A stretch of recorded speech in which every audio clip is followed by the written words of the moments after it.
What is up, everybody? Welcome back to another awesome video. I got my St. Louis, Missouri Gateway Arch hat. We're getting right into it. We're gonna learn about the American Civil War, which I should have done like a whole year ago, bro. 70% off an annual subscription, plus an additional... Hey, Mrs. Lincoln, this is it. One last push, and we're done. This one's a little bit of a weird segment. 9 months and 4 days ago, my father brought forth upon my mother himself and gave to her a child, conceived in a shack in Kentucky and dedicated to the proposition that I will drink num-nums from a bottle and do little poo-poos in my pantses for the next 2 to 3 years. We all know this segment, but I'll just watch it, it's fine. I am not touching that. I remember the military Abraham one. Lincoln grew up with his relatively poor family in Kentucky, eventually moving to Indiana, and finally, Illinois. He read a lot of books, worked a lot of jobs, wrote some questionable poetry, and finally, some questionable...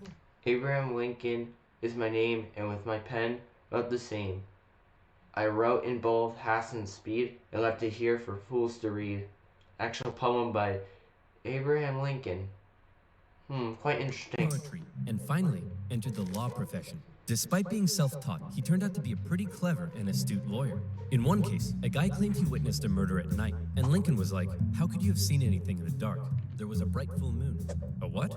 A bright full moon. Can you say that again, please? There was a bright full moon. Batman. A dim half moon? No, a bright full moon. That's funny, because according to this almanac, there was a dim half moon that night, which makes you a liar. Well, I got a bright full moon for y'all right here. Oh, man. Now that's what I call a rebuttal. Lincoln and his cheekbones weren't only interested in law, however. He also dabbled in the world of politics, serving as a The legislator. other thing, too, was that Lincoln was not what you would say a libertarian type of guy. He was very authoritarian. He seeked lots of power and was probably one of the most authoritarian type of leaders we've ever had. And a lot of people like to say, but Abraham Lincoln was a great guy, and it's, freed the slaves or whatever, right? I mean, yeah, but he also caused a lot of damage in other ways too. We'll get into that soon. And I'm not saying he's like full on evil, but I'm saying the truth is he was a complicated person. He wasn't really, I would say, the most moral guy, but since he, ended slavery, technically, he's kind of credited as like this amazing 100% all good hero. National assemblies, and what a time it was. Not even 100 years after the founding fathers wrote all men are created equal, politicians were already asking, yeah, but what does that mean exactly? It means all men. Yeah, but what does that mean exactly? And not just that. States' rights versus the federal government. What are the executive powers of the president? Is cereal a soup? The founding fathers left some of these questions perhaps a little too open to interpretation. Biggest question of them all was slavery, an ugly mark on what should have been a revolutionary new nation based on liberty and democracy. Thomas Jefferson had written a condemnation of slavery in the Declaration of Independence, but out of fear of losing Southern states' support, it was removed. Hey guys, do you think leaving this a little vague will create any unforeseen... I mean, what other choice did they have? If they did this, the South would have, left and seceded. So, it wouldn't have worked anyway. And also, didn't he own slaves? In problems in the future? Cannonball! And those unforeseen problems were now beginning to rear their ugly heads. As the nation developed, the North and the South developed along two very different lines, and two very different cultural identities emerged. Northern cities began rapidly industrializing, while the southern climate allowed for large plantations of labor-intensive crops. As a result, one half of the country didn't rely on slaves, while the other half had become economically dependent on them. In 1793, Eli Whitney's cotton gin caused the slave trade in the South to explode. While in the North, a growing abolitionist movement was taking root. A general mistrust began to develop between the North and the South. Economically speaking, the South was a very major contributor with the economy of the North. I get it. I get it. It's a very sensitive topic, but the South was very successful and allowed kind of put a lot of power within there. But remember, the North still was very dominant. The North still, I believe, always were economically above the South. However, it wasn't like it wasn't like the South was just this thing always being strained behind. The South had a lot of things too. They were economically strong, but they were always held back due to not being so industrial. They were very I would say of a tradition standpoint, they just were stuck in the past. And the industrial era took over in the North, As and Northerners then felt on expanding slavery, and fear spread throughout the South that the North wanted to take their slaves away. In 1819, there were oh 11 yeah, free because states. like the moderate stance was slavery's okay. However, you can't expand slavery. The South knew that they can't really, if they kept expanding slaves, it would have just continued it further. If they, however, ended slavery, or not ended, like, it was always contained. If slavery was contained, it would have eventually dissolved as, industrial marketplaces would probably have taken over. I'm just saying, like, that's the reality there. And I think it was very wrong for the South of what they did, but you've also got to remember, like, this is still a kind of norm for somewhere this geography, especially since they're trading with Europe. It was very wrong of what they did, but I'm not really going to try and put the morals of today. And 11 slave states. A perfect balance. A happy medium. A harmonious relationship. Hey guys, nice to meet you. I'm Missouri, and I would like to become the 23rd state. Hey buddy, welcome to the nation. We'll be happy to accept you as a free state. Oh no, you don't? You're trying to get one over on us. Missouri's gonna be a slave state. Okay, listen, why don't we just ask Missouri what it wants to be, and we slave state. Well, then, allow me to introduce to you the newest, freshest state on the scene. Maine. Hey, you can't do that, and you can't have any more slave states above this line. What? The issue of slavery is solved, and it will never come up again. A few years later, it came up again. You see, as America expanded westward, each new state or territory that was added threatened to upend the delicate balance between the slave and free states. If one faction managed to outnumber the other, it could gain an easy majority and force its own ideals on the opposing side, leaving a huge portion of the population feeling spiteful and oppressed. For a while, compromises kicked the can down the road and kept the volatile balance in check, as new free and slave states were roughly added in pairs. But then one loudmouth state just had to barge in and ruin everything as usual. The addition of Texas saw the United States enter into a war with Mexico, which they won, gaining a huge amount of land out west and creating even more problems. Hey guys, nice to meet you. I'm California, and I would like to become the 31st state. Hey buddy, welcome to the nation. We'll be happy to accept you as a southern slave state. Oh no, you don't. You're trying to get one over on us. California's gonna be a free state. Okay, listen, why don't we just ask California what it wants to be, and we can free state. Well, then, allow me to introduce to you the territories of New Mexico and Utah, able to freely vote for slavery themselves. Hey, you can't do that, and we can enter Northern Territory anytime we want to recapture escaped slaves. What?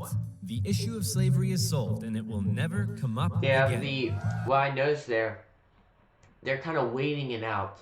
They're trying to wait for a while, because eventually, I don't know if they knew it would eventually happen, but I think they were just like trying to see if maybe it can be solved if it's soon like they could just get adjusted to this norm, and you'll have the North and you'll have the South. But the thing is that slavery is a very cruel thing, and as the North, kind of gets more and more away from slavery, it's gonna be much more anti-slavery, more like we should just abolish it entirely, right? And I don't know, like, would the North be pro-slavery if they were economically dependent on slaves? That's the real thing. Like, I think it all can come up with economics too, because the South might have been bad, but if they were not economically dependent on the slaves, they would never have put that propaganda of like, the blacks are below the whites or whatever, they would probably say, oh yeah, blacks are just black people. I don't know. Like they probably would still act kind of racist, kind of like the North, but they were not economically dependent. They probably would let them free and maybe gain some points off of that, more black voters, right? And wait, I don't think blacks voted at that time. No, they didn't vote yet. I'm pretty sure. Well, I don't know. Black support. I don't know. The point is, it it all kind of varied with economics. I'm gonna be honest, and I'm not 100% sure on how they were because I don't know what their personalities or how they actually were, or whatever. But I guarantee you, probably the majority, depending on the economic standpoint. So if it was economically pro slave, like slavery dependent, yeah, it'd be pro slavery. They were economically industrial and not needing slaves. Guess what? We've always been anti slavery. That's just how the game worked back in the day. And it was really sickening, really sad, you know. But hey, that was the norm. It is what it is. We move on, right? And I like that. I think the South, though, I'll mention it later. I'll mention it later. There's a lot of things I want to get into, but we'll have to wait. A few years later, it came up again. In 1854, a Democratic senator from Illinois wanted to build a really cool choo-choo train here and proposed that the territories of Kansas and Nebraska be created open to slavery, even though they were clearly above the Missouri Compromise line. Obviously, the northern states were like, hell no. But the Southern Democrats who controlled Congress at the time were like, well, if you love liberty and democracy so much, then you should let them vote on whether slavery should be legal or not.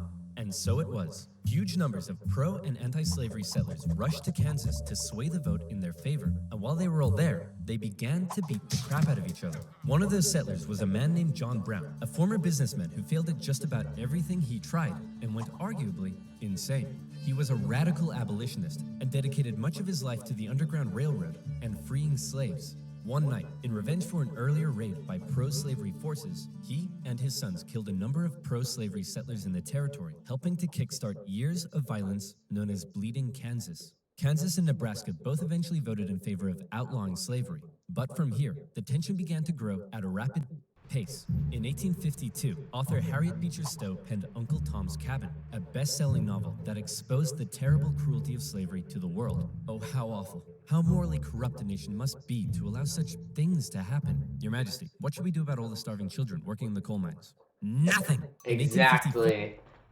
That's a really good point. Because like everyone's doing a lot of bad stuff and like, probably slavery 1850, every country was still doing that. And like, I think we should have probably ended it back in 1804 like the North did. But due to economics, I think you kind of had to force it upon there, and that's kind of what happened. But it's really funny. Bryn's like, oh, so it was so awful. But then like the starving children in the coal mines, just like the North, right? Just like the North, everyone was in this problem too. Not just saying Brennan only, but nah, who cares about those kids?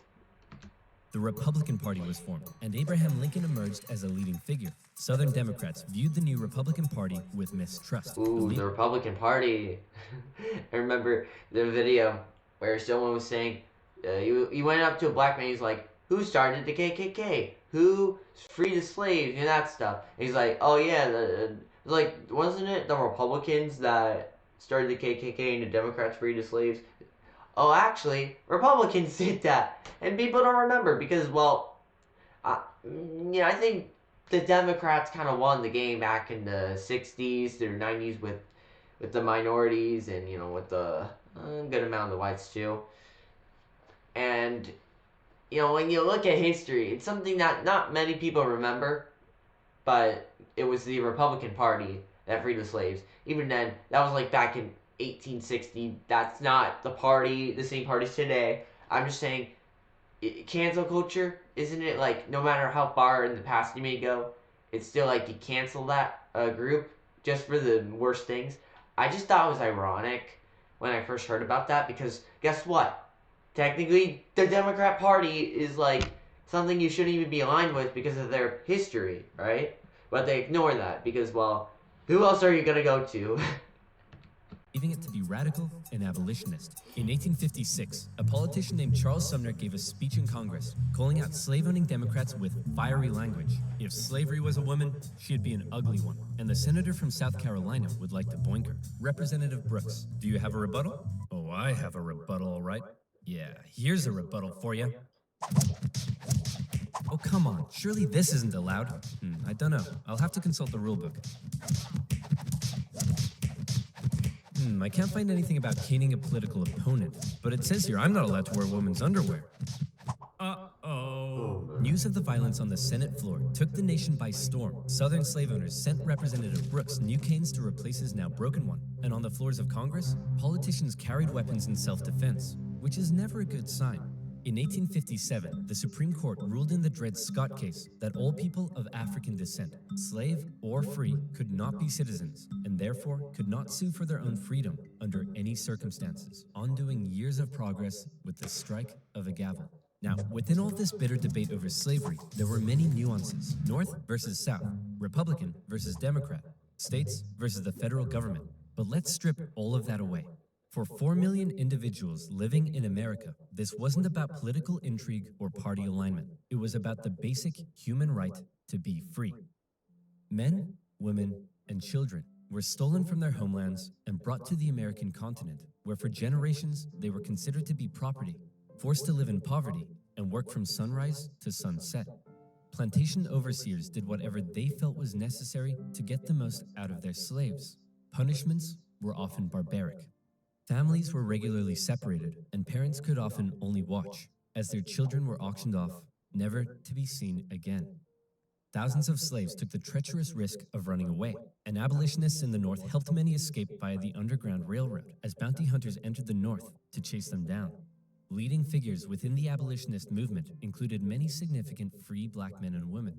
But it's important to note that for many of the anti-slavery white individuals in the North, opposition to slavery was often an economic issue, not a moral one, as many worried large plantations would take their lands and livelihoods away.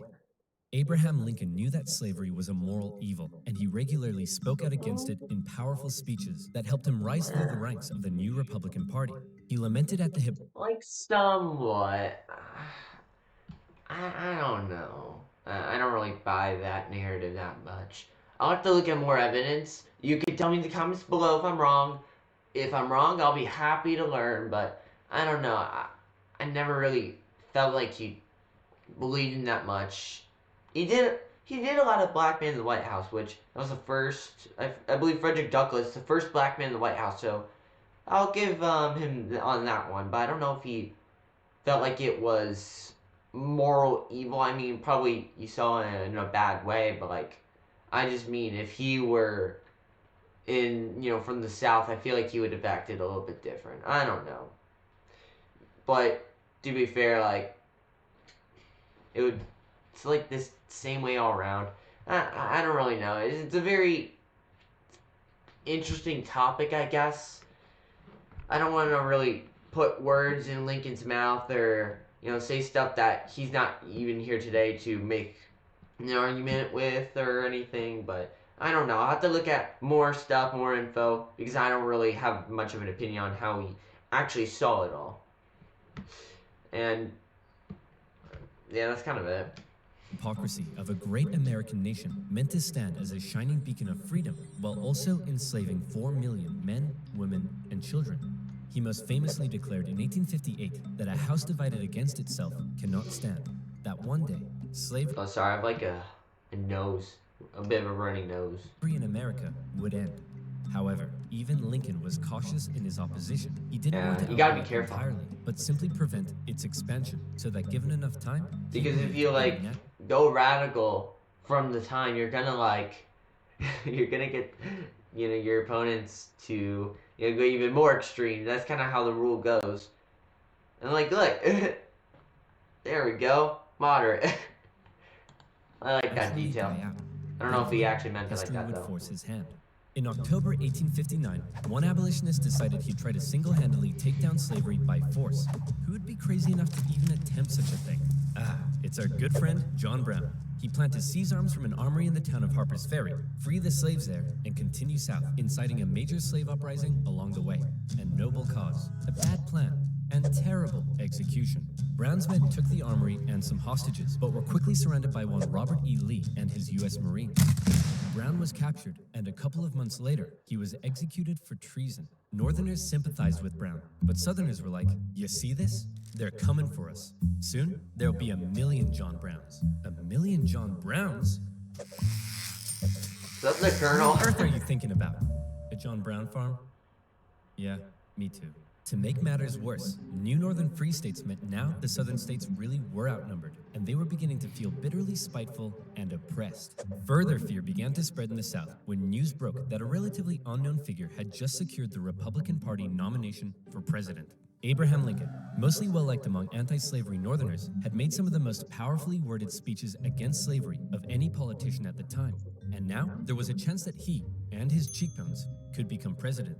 For the South, that would be too much. In the 1860 election, Lincoln's name didn't even appear on the ballot in 10 southern states. But much to their horror, when the final results came in, Lincoln had won by an electoral college landslide. Lincoln himself tried to calm their fear. How many times... Oh man, but look at that. I mean, like, isn't that a little bit crazy? That you had two other candidates of parties. Like, you had a lot more variety and options back in the day.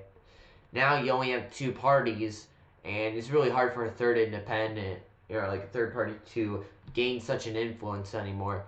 I would prefer having like 3 different parties to vote for, like 4 or 5 at most. I think like 20 would be way too much, and that might ruin things. I don't think that's a good system. However, I would think that something like 2, 3 would, 4, no, not 2, sorry, 3 or 4 or 5 maybe, at most would be, I think that would be a decent idea, because we need some level of variety to who we want to vote for. And Republican, Democrat, they just have been so dominant for so long. Electoral college landslide. Lincoln himself tried to calm their fear. How many times do I have to tell you, I'm not gonna take away your slaves? Yeah, right, Honest Abe. We've had enough of you Northerners. We're gonna go form our own country. You can't do that. Why not? Well, if you had won the election, would it be okay for us to leave? Of course not. Well, why not? Because that's not how victim mentality works. Many states felt that when they joined the Union, they always withheld the right to leave it whenever they pleased. Many people living in 19th century America often felt more loyalty to their state than to the nation. And now, with the South feeling like it had lost its voice in the federal government, they were out of here. South Carolina was the first to go, and over a period of 6 months, one by one, 11 slave states officially seceded. I wonder how people reacted to it. Like, that's kind of interesting. I want to see how people would have reacted to that whole thing going on. Or contested border states, opting to remain. The seceding states issued a number of official documents justifying their secession. South Carolina proclaimed that it was northern states' hostility to slavery that rendered the federal government illegitimate. Mississippi declared that their position was thoroughly identified with the institution of slavery. And in a speech, the Confederate vice president stated that the new Confederate government rested upon what he called the great truth of racial inequality. Revered American generals, such as Robert E. Lee, opted to side with their states over the Union. And with all the chaos, one New York lawyer wrote that rather than a bald eagle, America's national bird should be a debilitated chicken. And hey, I kind of like that. One man. The reasons for seceding, a lot of people may disagree with me here, but I don't think it was just slavery. I think there was a lot of things with it. One being economics, 2 being, about the whole thing with states' rights. And you'll say, states' rights to what? Yeah, slavery was one aspect of it, but it was also tariff rules. There was some level of northern aggression towards the slave states. And don't say it's just because I'm from Texas. I was born in Chicago. I grew up in Chicago, Illinois, and I moved down to Texas. So I have this perspective where I think, I think there probably was a little bit of northern aggression. I think it was also a lot to do with slavery with the South. I think different states had different reasons too. I don't think it was all the South, like in one big dramatic reason, right? I think it was a variety of different reasons and a lot of like variety of different things with it. Like maybe South Carolina, Mississippi, and I don't know, not Florida, sorry, like in Alabama, like they all 100% for slaves, and maybe Texas did it just maybe a bit of economics, maybe a bit of slavery, that type of way. Because I don't like the rhetoric where it was just all because of slavery and they just all want slavery 100%, and I also don't agree that was 100% just it had nothing to do with slaves, or it had a very tiny bit to do with slaves, and it was all economics. I think it was a mix of economics, tariffs. They were mad about the tariffs, and they also wanted to have the like states' rights to do other things too. It wasn't just about slavery, but to run their state. They felt like it was their own country. I mean, for crying out loud, why is it called a state? The state's supposed to mean a country, or like some type of government, but they really saw themselves as their own thing. And yeah, like they wanted to run their own thing, and they never really cared too much on the federal government. So seeing how the federal government was like hitting them at that, you know, they kind of like seceded that reasoning. So I think it was a mix of all kinds of reasoning. You know, it was kind of a mix. I don't really think it was just slavery or just the states' rights, and I don't like that whole argument of states' rights to have slaves. It was also like to be economically free of the federal government, to just not have the government come at them so much, to be much more libertarian like. I mean, do you know what Confederacy means? Confederacy means it literally a bunch of governments ruling together under one sort of government, kind of like the Articles of Confederation. That's kind of the plan they wanted. And if you disagree with me, you can comment down below. I'd be happy to have an open discussion. But like that's just kind of how I see it. I'm ranting on too long, but yeah, that's kind of it. Watching the crisis unfold, knew it would be his job to solve it.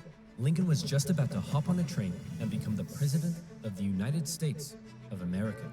Hey man, you're hella ugly. Grow a beard or something to hide that face.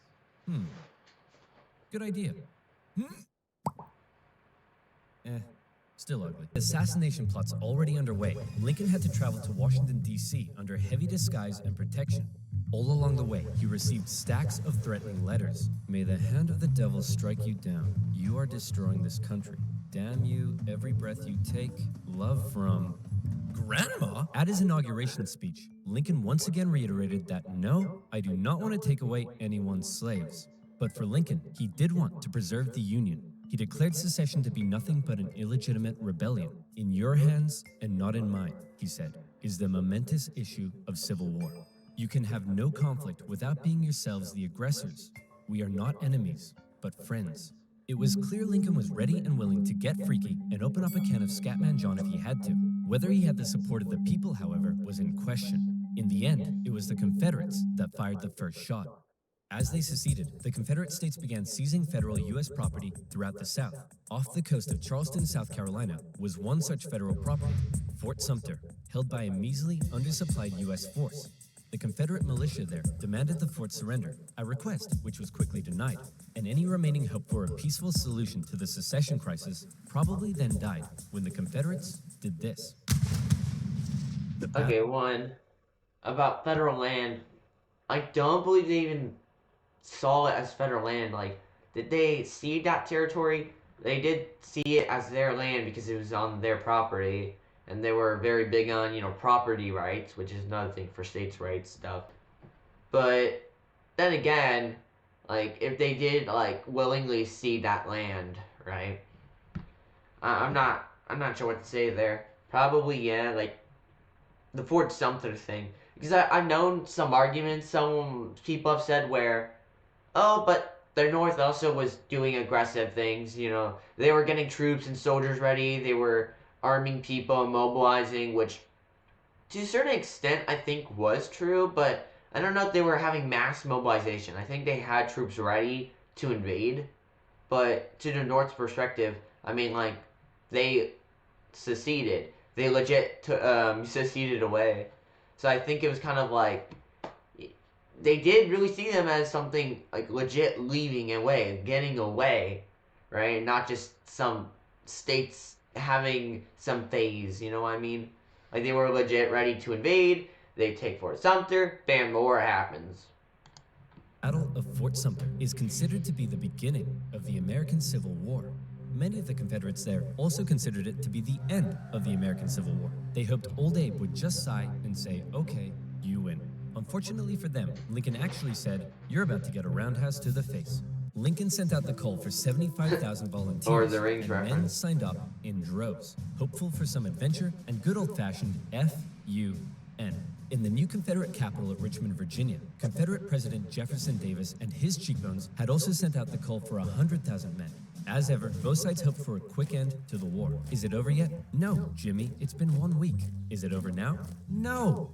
How about now? If you ask that one more time, I swear I will turn this army around and you'll all have to go back home to your wives and children. But in particular, the South knew the conflict would pose a bit of a challenge. How can we expect to win with a population of only 5 million against 22 million in the North? If you count us 4 million slaves, you'd have 9 million. Great idea. Hand these rifles out. The South is very, very underpopulated. And that's another thing, too. They were very underpopulated as a country, so I would say it was very impressive how they were able to handle themselves against 22 million up north. Like, I would say that's pretty impressive. I told them, wait a minute. You almost had me there. The problem for Lincoln was that many of his top generals were getting old and were being a bit too cautious. The commanding general was a man named Winfield Scott, a veteran of the Mexican-American War, and by now, he was too fat to even mount a horse. Okay, chaps, we need to come up with a plan. Hit me. We could wait for the Confederates to come and apologize. Maybe we should all sit in a circle and discuss our feelings. Crossing the Delaware into New Jersey worked for me. Those are all terrible ideas. And you? Wrong video. Hey, I'm the greatest president in the history of this nation. Yeah, we'll see about that, dingus. Oh, no. Abraham Lincoln, a lot of people rate him like S tier, but I would say he's not S because he broke a lot of rules for the United States. He wasn't really like, I would say, the best leader. I would say he was an effective person. He got what he wanted done, right? Whatever he wanted, he would do that. It was just very authoritarian, which, I mean, I guess, like, carrying out decision, like, doing that, I guess it was a little bit badass what he did. I don't know if I would rate him S, though. I think he did a lot of bad things that hurt the country, and a lot of good things that helped the country. Maybe he would be, like, he could be up there. I don't think he's really a founding father type goal level. And I know one of the founding fathers who was president. The second one, I think John Adams, wasn't really the best president. You know, but I mean, like the founding father is like that type of level of genius who wrote the Constitution. Not wrote the Constitution, but helped make this country. Eventually, Lincoln's generals. Abraham Lincoln contributed a lot, but I wouldn't say he was really like up there with George Washington. Blockade would cut off and starve the South of supplies by sea. Secondly, taking control of the great Mississippi River would sever the South's economic artery while splitting it in two. And finally, a main Union force in the East would move south and take the Confederate capital, ending the war. Bada boom, bada bing. Skirmishes began to break out across the nation, and the Union Army in the East began to move south towards Richmond. Everything seemed to be going well until they reached Manassas, where they came upon a large Confederate force. It's almost like they were waiting for us. How did they know? As it turned out, spies in D.C. had sent a coded message to the Confederates warning of the invasion. Did you use Norden? Fat Man, and the Union invasion into Virginia. Let me take this off, The two sides encountered each other at Here's a little Manassas, nasty. and both geared up for the first major battle of the Civil War, the First Battle of Bull Run. The Confederates rapidly brought in support via rail, and the two sides were about equal in numbers. However, they were also equally inexperienced. A large number of civilians. By ratio, the South was dealing with like a much more riskier hit than the North, since the North had 22 million The South only had like 5 million. Also rode out by carriage from DC to picnic on the nearby hills. But I don't and think it watch really matters that much, honestly. the excitement unfold. Nobody seemed to quite understand how destructive this war was going Michael to be. Bay. The Union forces pulled a flanking maneuver to hit the Confederates on their left, and the two sides fired on each other in rows. Farm families living in the area were forced to flee the fighting, including a man named Wilmer McLean. Hurry up, Martha! There's a war out here. The more you tell me to hurry up, the slower I will go. The Union force saw initial success pushing the Confederates back to Henry Hill, but one as of yet fairly unknown General Thomas Jackson. I would say he was a really good he general. took a defensive position. Wouldn't say he's the standing for greatest like a though, but he was a very effective guy. stone wall, holding the Union Army off, and finally sending them running back to Washington, D.C. With heavy casualties, the sobering reality of war hit both sides hard, and the North, having just lost the first major battle, had to face the serious prospect that they may not actually win this war. President Lincoln, General Jackson whipped us so hard, the Confederates are calling him Stonewall Jackson. Wait, that's why they're calling him that? Not because he looks like he ran face first into a stone wall? Apparently not. Worse yet, the North had also lost the first major battle out west, giving away control of southwest Missouri. All of this was terrible news for Abraham Lincoln, especially since many of his generals and cabinet already didn't have much respect for him. They felt he was incapable of running a war because he seemed a bit like your friendly old grandpa. He famously loved a long-winded story and a good pun. I've been so busy, my wife is missing me, but her aim is starting to improve. What? But deep I down, get it. few realized he could also be incredibly shrewd. Oh, Abe, you're so funny. Funny how? Funny like I'm a clown? Abe, I was just... No, funny how? Like I'm here to amuse you? During the war, Lincoln committed acts that were viewed by some as impeachable. His administration suppressed the free media from printing articles sympathetic towards the South. Some Southern sympathizers were even arrested without a trial. Lincoln's criticizers began accusing him of being a tyrant. But to quote the man himself, "It's war, baby. What are you gonna do?" He was kind of like a tyrant, honestly. He acted very tyrannical, and I think he probably would have ran for more terms if he wasn't assassinated. But, hey, I don't know what would have happened. By the end of 1861, with things already looking bad for the North, abolitionists such as Frederick Douglass couldn't believe that the Union Army weren't enlisting black men. He continued to put pressure on Lincoln to make the war about emancipation. "Mr. President, it's time to make the war about emancipation." I don't want to ruffle any feathers. The feathers are already ruffled. But Lincoln, hanging on to hope for a quick end to the conflict, continued to fight only for the preservation of the Union. It was decided, however, that escaped slaves from the Confederacy could be held as enemy contraband, and many of these men were put to work bolstering the Union's infrastructure and supply lines. Hoping to get things moving, Lincoln made young General George McClellan the new commanding general, Oh, no. and McClellan began to train up his men. He thought a lot of himself, however, and believed he was going to be the nation's great savior. And like many others, he didn't approve of the president's handling of the war. On one occasion, Lincoln went to McClellan's house to meet with him, but McClellan was late returning home. He kept the president waiting, and when he finally got there, he just straight up went to bed. Now that's what I call disrespectful. Ooh. McClellan talked the talk, but could he walk the walk? No. Like Lincoln's other generals, McClellan was maddeningly cautious. "Hey man, could you move south and attack the enemy?" "What? Are you crazy? What if they have a big scary army down there?" "They probably do." "What? Oh my gosh!" McClellan worried that he did not have the numbers he needed to fight effectively. It's not What if enough. they have like 10,000 men? "Okay, no problem. We'll get Wouldn't too many soldiers actually be kind of bad? Because if you try and lead like 10, 20,000, you need more generals with the divisions. It would be better to have like a decent limit upon soldiers, but whatever. 20,000 men. Well, what if they have 30,000 men? I'll Not soldiers, generals. need 40. Okay, you can have 40. Well, what if they have 50? I'll need 60. Lincoln tried, but it was all in vain. McClellan would not make a move for the rest of the year. The North's one saving grace for now was a general out west fighting in Kentucky and Tennessee, General Ulysses S. Grant. Cool, collected, methodical, and a big fan of whiskey. His chief of staff took it upon himself to keep Grant sober.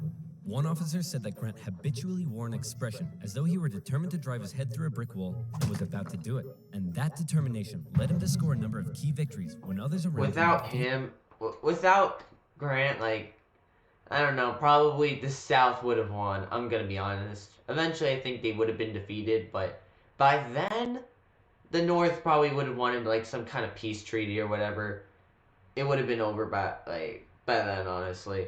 So Grant really helped out, especially with being able to win against like I believe Mississippi, Louisiana, hold off against Texas a bit. I don't know. It was pretty impressive of him. Feeling. At the Battle of Fort Donelson, Grant was like, why does Stonewall Jackson get a cool nickname and I don't? I want a cool nickname. Sir, the Confederates say they're ready to surrender and want to know your terms. No terms, just unconditional surrender. Hey, unconditional surrender Grant. That's a pretty cool nickname, right? Guys, right?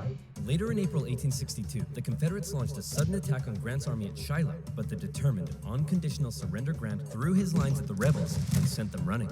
The battle resulted in the heaviest casualties in U.S. history so far, and despite This is the part where I Grant disagree found himself under fire. with You have to Grant's get rid of him. effective strategies. Like, yeah, he was able to be effective, but at the same time, like, he threw his men, he got people killed. Like, I know it's war, but like, he really pushed the soldiers, and he wasn't really, I would say, the most most amazing general. He probably was better than most, but I don't know. Like, it did seem like he kind of just threw most of his soldiers. I don't really know too much. I just know he wasn't really, I would say, the best general. In my opinion, I think out of all of them, the best general was probably Ely. But, Grant. Why? Didn't he win? Yes, but he just threw his men at the enemy. Isn't that the point? Also, he's a loony drunk. Well, what does he like to drink? I don't think it was whiskey. a crazy Then drunk. send I him think that was more like an exaggerated Lincoln story or watched something. as his cabinet did nothing but bicker, and his generals did nothing. But then, worst of all, personal tragedy struck. Lincoln's young son, Willie, very much loved by the president, died of typhoid fever at the age of 11. Lincoln was a sensitive man and was heavily affected by the loss. His wife was inconsolable. But one of Lincoln's greatest traits, what made him such a great leader, was in the darkest of times, with composure and determination, he kept moving forward. He knew it was his responsibility to hold himself and his family together, and by doing so, he hoped to hold the nation together. And he had had it with McClellan's inaction. Lincoln decided he was gonna take control. In March 1862, Lincoln firmly ordered McClellan to once again move south towards Richmond.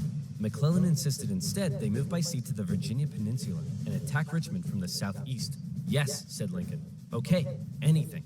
Lincoln held on to some of McClellan's men to defend D.C. from a nearby Stonewall Jackson wreaking havoc in the Shenandoah Valley, and he sent McClellan south. McClellan landed on the peninsula, and This he is began why to move. having moderately young people for your generals are a pretty good idea, because they're going to be a little more ambitious and ready to push than older generals. I think if you're fighting like a war that kind of would require more patience and more caution, like if you can wait the long term, then yeah, probably that would be better for maybe older generals. I don't know.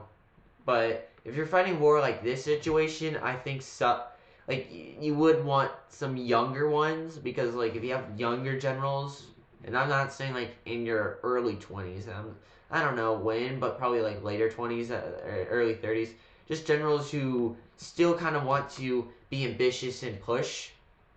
I think like for those types, they want to be like the Napoleon type, type of people. You know what I mean? They would be very effective when fighting against like Richmond. Inland. He came up against a small Confederate army that had dug in at Yorktown. McClellan vastly outnumbered the force, but it's said that Confederate General Magruder deceived McClellan by cleverly maneuvering his smaller force and making McClellan believe he faced a huge army. No, you have way more men than them. Move forward. No. McClellan settled in for a month-long siege, giving time for Johnston to move south from Manassas and Magruder time to retreat. When he finally entered the city and found it deserted, he declared it a victory, calling his success brilliant. Then, after meeting some resistance at Williamsburg, McClellan moved to within just 20 miles of Richmond. His army's able to hear the church bells ringing in the enemy capital. You still outnumber them. Go give him hell. No. Nope. McClellan once again held back, moving slowly and defensively. Maybe And with his that's army why the split in two, Confederates the were so Confederates saw an effective. opportunity to strike back. Maybe it was just because the North had like really stupid generals. McClellan's advance It's been a while since I watched this video. and now the Confederates pulled an ace out of their sleeve. And I don't really study General much Lee? of like the northern like Civil War history. I should learn more about that. It's a really interesting topic and a lot of stuff happened which I would like to learn more about. You're up. Do you think we should evacuate Richmond? No, Mr. President. No need. General Robert E. Lee, one of the most brilliant military commanders Yeah, of the I time, would say he was now brilliant, but I in wouldn't charge. say he was like the greatest general ever. Maybe he would probably be number one. I would rank in the Civil War. Yeah, like in the Civil War, I think he probably was the best general. However, I don't know if he was far above Ulysses S. Grant. I think they were kind of close. I think General Robert E. Lee probably was the best general, though. One of his biggest strengths was his ability to read the mind of his enemy, and he knew McClellan was cautious and weak. After moving Stonewall Jackson south to join him, and even though he had a smaller army, Lee hit McClellan in a series of fast-paced, close combat battles that had McClellan spooked. McClellan retreated the Union Army back again and again and again, escaping the peninsula and returning to D.C. Lee had defeated McClellan, and the campaign had failed. Well, that was a major success. A success? Tell me exactly what was successful about that. Well, we successfully retreated. You lost. I didn't lose. I merely failed to win. Things just kept looking worse for the North.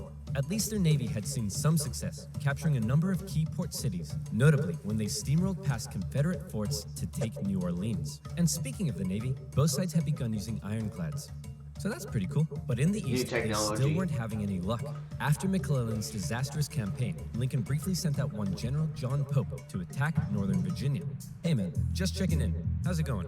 Well, the Confederates kicked my butt at Cedar Mountain. Then they raided my camp and ran off with my money and clothes. Also, I appear to have been wedgied. Lee defeated Pope at yet another battle at Bull Run, in which nearby farm families once again got caught up in the fighting. Hurry up, Martha. There's another war out here.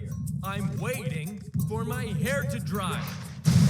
Wilmer McLean, sick of war, moved his family south, where he knew the war would definitely, absolutely, never touch him again. That's called But Lincoln foreshadowing. had yet another problem to contend. Predicted it European there. powers, in particular the UK, were looking increasingly like they may intervene diplomatically on the side of the Confederates. Yeah. They were missing their precious supply of southern cotton because of the Union blockade, and they wanted to see a Yeah, the British, French, Spanish, yeah, they were all against slavery, but if slavery benefited them, then they're fine with it. That's just kind of how countries work.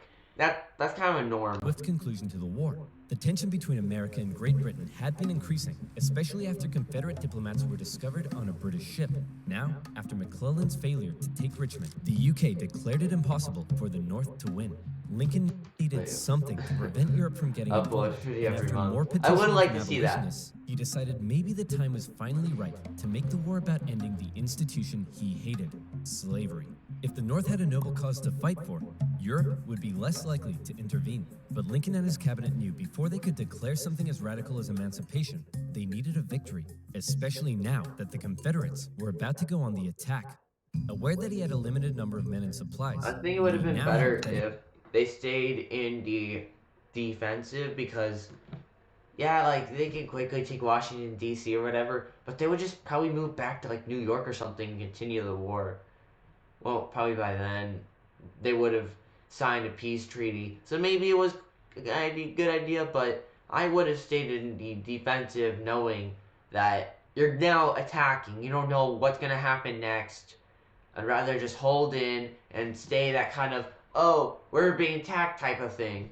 And like because that would make Europe more sympathetic to the South, and that would probably make many others feel like it would probably put more favorability to Ely if he would have just, kept winning through a defensive strategy. And he was much more effective like that than the attack, as you will see. But to be fair, he didn't know what will happen here.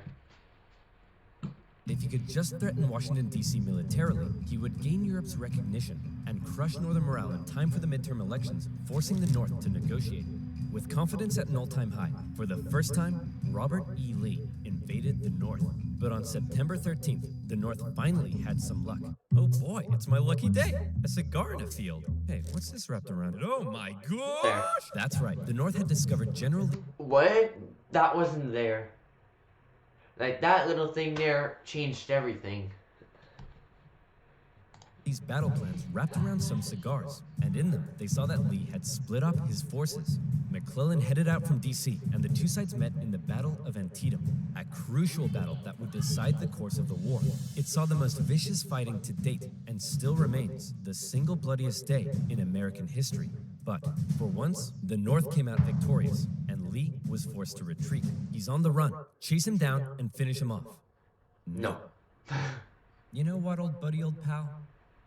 You're fired. The North had won their crucial victory. I just like his face. You're fired. The North had It's like, wait, what? won their crucial victory. Lincoln breathed a huge sigh of relief, and with that win, he was prepared to take a huge step. On September 22nd, the Emancipation Proclamation was issued. In January, all slaves held in the Confederate States would be, as far as the U.S. government was concerned, officially free. Throughout the North, free black men and women rejoiced, knowing that if the North were to win, their brothers and sisters would no longer be held in bondage. The proclamation also had the intended effect on Europe, who were not willing to oppose a pledge to end slavery. An outraged Confederacy knew that Lincoln had given the war a new meaning. It was no longer just about the preservation of the Union. Now, it was about creating a new Union, washed clean of its original sin. A Union without slavery. Alright. Well, that's the end of this video. Well, thank you so much for watching, and I will see you soon. I sure thought that was an interesting video, and can't wait to react to part 2, and I will see you soon. Bennett out.